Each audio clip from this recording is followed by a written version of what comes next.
ஒரே ராசியைச் சேர்ந்தவர்கள் திருமணத்தை செய்து கொள்ளும் பொழுது அவர்களுக்குள்ளாக இருக்கக்கூடிய பரஸ்பரம் ஒரு புரிந்து கொள்கின்ற தன்மை, மியூச்சுவல் அண்டர்ஸ்டாண்டிங் சொல்றா இல்லையா, அது மிகவும் நன்றாகவே இருக்கும்.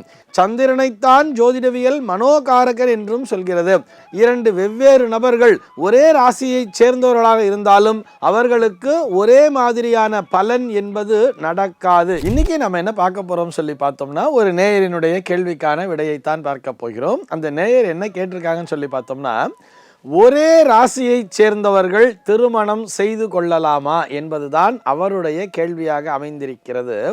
நேரடியாக அவருக்கு விடையளிக்க வேண்டும் என்று சொன்னால், எந்த விதமான தயக்கமும் இன்றி தாராளமாக திருமணத்தை நடத்தலாம் என்பதுதான் அவருக்கான நேரடியான பதில். ஒரே ராசியைச் சேர்ந்தவர்கள் திருமணத்தை செய்து கொள்ளும் பொழுது அவர்களுக்குள்ளாக இருக்கக்கூடிய பரஸ்பரம் ஒரு புரிந்து கொள்கின்ற தன்மை, மியூச்சுவல் அண்டர்ஸ்டாண்டிங் சொல்றா இல்லையா, அது மிகவும் நன்றாகவே இருக்கும். ஏன் என்று சொன்னால், ஜோதிடவியல் ரீதியாக ராசி என்றால் என்ன தெரியுமா அர்த்தம்? நாம் பிறந்த நாளிலே சந்திரனானவர் எந்த ராசி மண்டலத்தை கடந்து கொண்டிருக்கிறாரோ அதுதான் அவருடைய ஜென்ம ராசியாக கருதப்படுகிறது. சந்திரனைத்தான் ஜோதிடவியல் மனோகாரகர் என்றும் சொல்கிறது. ஆக இவர்கள் இருவருடைய மனமும் ஒரே கிரகத்தினுடைய ஆளுகைக்கு உட்பட்டிருப்பதால், உதாரணத்திற்கு ஒரு ரிஷபராசின்னே வச்சுப்போமே, இந்த கல்யாண பையனும் ரிஷபராசி, பொண்ணும் ரிஷபராசின்னே வச்சுண்டா, இந்த ரிஷபராசிக்கு அதிபதி என்பவர் சுக்கிரன். இருவருடைய சிந்தனைகளுமே சுக்கிரன் சார்ந்ததாக இருக்கும். இருவருடைய மனமுமே சுக்கிரன் தொடர்பானதாக இருக்கும். அதாவது சுக்கிரன்னு சொன்னால் அது நம்ம அலங்கரித்துக் கொள்வதில், நீட்டாக ட்ரெஸ் பண்ணணும், நீட்டாக இருக்கணும், எப்பயுமே சுத்தமாக இருக்கணுங்கிற மாதிரிலாம் இருப்பா தெரியுமா. ஒரு பார்க்கறதுக்கு மற்றவருடைய கண்களுக்கு அழகாக தெரிய வேண்டும் என்றெல்லாம் நினைப்பார்கள் தெரியுமா. இதுதான் ஒரு சுக்கிரனுடைய நேச்சர். இப்படித்தான் இவர்கள் இருவருமே இருப்பார்கள். அப்படி கணவன் மனைவி இருவரும் ஒரே குணத்தை கொண்டிருந்தால் அந்த குடும்பத்திலே பிரச்சனை என்பதே வராதுதானே. ஆனால் இவர்களுக்கு இந்த சந்தேகமானது எப்படி தெரியுமா வருகிறது? இருவரும் ஒரே ராசியை சேர்ந்திருந்தால் ஒரே நேரத்திலேயே ஒரு 7.5 நாட்டு சனிங்கிறது நடக்கும், ஒரே நேரத்திலே ஒரு அஷ்டமத்து சனிங்கிறது நடக்கும், ஒரே நேரத்தில் 8ல் குரு உட்கார்ந்துருப்பார், லக்னத்தில் ராகு உட்காருவார், ராசியில் ராகு உட்காருவார், 7ல் கேத்து உட்காருவார். இது போன்ற நேரங்களில் எல்லாம் இவர்களுக்கு பிரச்சனை என்பது வரும். ஒரு வீட்டில் பிரச்சனைன்னு வந்தால் கணவனுக்கும் பிரச்சனை, மனைவிக்கும் பிரச்சனை, ஒரே நேரத்திலே பிரச்சனையாக இருந்தால் எப்படி சமாளிக்க முடியும் அப்படிங்கிற மாதிரி இவர்களாக தவறாக புரிந்து கொள்கிறார்கள்.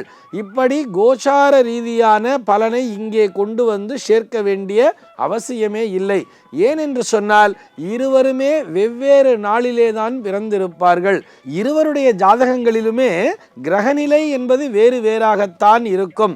அவர்களுடைய ஜாதகத்திலே கிரகநிலையினுடைய அமைப்பு என்ன, அந்த ஆணினுடைய ஜாதகத்தின்படி அவருக்கான தசாபுக்தி என்ன நடக்கிறதோ அதன்படிதான் அவருக்கு பலன் என்பது அமையப் போகிறது. அதே மாதிரி தான் இந்த பெண்ணுக்கும். இந்த பெண்ணுடைய ஜாதகத்திலே கிரக அமைப்புகள் என்பது எப்படி இருக்கிறதோ, அவருடைய உத்தியோகஸ்தானம் என்பது எப்படி இருக்கிறதோ, அவருடைய வருமானஸ்தானம், அதாவது தனலாபஸ்தானம் சொல்றா இல்லையா, அது எப்படி இருக்கிறதோ அதற்கேற்றார் போல்தான் பலன் என்பதும் நடக்கப் போகிறது. இப்படி இருவரும் ஒரே ராசியில் இருந்தால் ஒரே மாதிரியான பலன்கள் நடக்கும் என்று சொல்வது முற்றிலும் தவறு.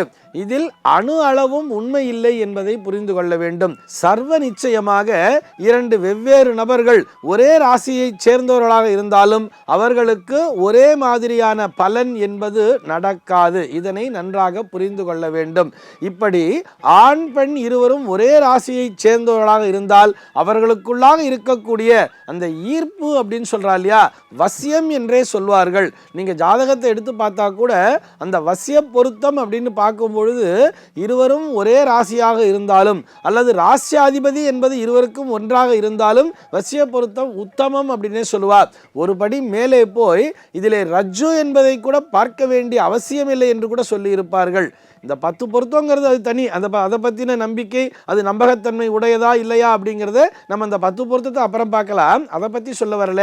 இருவரும் ஒரே ராசியாக அமர்ந்து விட்டால் அங்கே வேறு எந்த விஷயங்களையுமே நீங்கள் ஆலோசித்து பார்க்க வேண்டிய அவசியமே இல்லை. இருவருக்கும் அந்த ஈர்ப்பு என்பது நிச்சயமாக அங்கே இருக்கும்.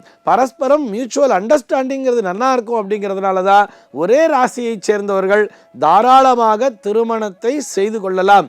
ஒரே ராசியைச் சேர்ந்தவர்களாக இருந்தாலும் சரி, ஒருபடி மேலே போய் சொல்ல வேண்டும் என்று சொன்னால், ஒரே நட்சத்திரக்காரர்களாக இருந்தாலும் ஏக நட்சத்திரமாக இருந்தாலும் ஆணும் பெண்ணும் தாராளமாக திருமணத்தை செய்து கொள்ளலாம். இங்கே வேறு எந்த விதமான பொருத்தங்களையும் பார்க்க வேண்டிய அவசியமே இல்லை. சர்வே ஜனாஹ சுகினோ பவந்து.